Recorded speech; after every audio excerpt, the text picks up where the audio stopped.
Nangyari dito? Nangyari dito?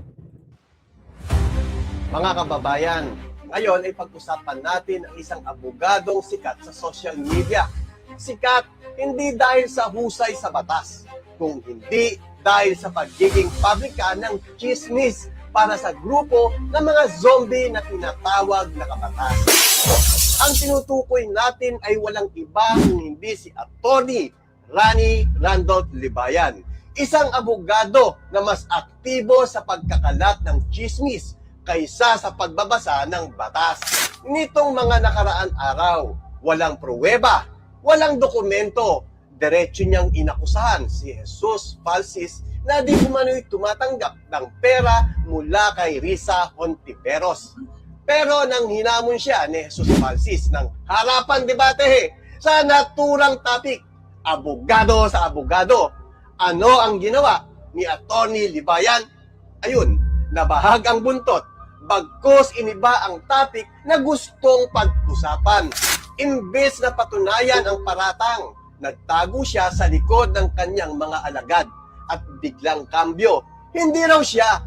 Ang nagsabi daw ay ang kanyang Tweety Bird. Mga kababayan, malinaw.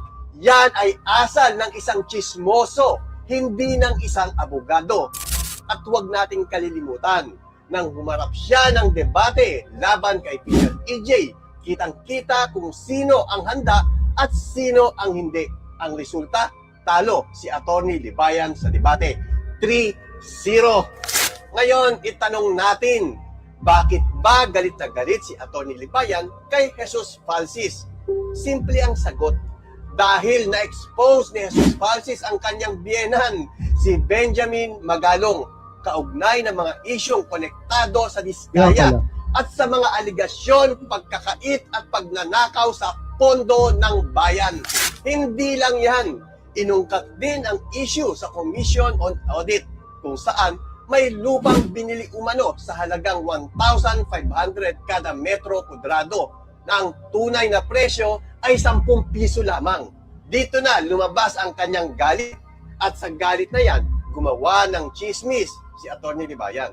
Nagbato ng paratang at sinubukan sirain si Jesus Falsis sa pamamagitan ng akusasyon bayaran.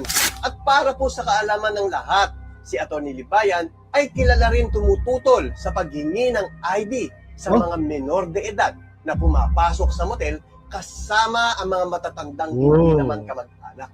Ibig sabihin, pabor si Atty. Libayan na ipasok ng mga matatanda ang mga menor de edad sa motel kahit hindi sila kamag-anak o magkaano-ano. Ganyan po kabobo ang taong yan. Kaya mga kababayan, kilatisin ninyo kung sino ang pinapakinggan ninyo online.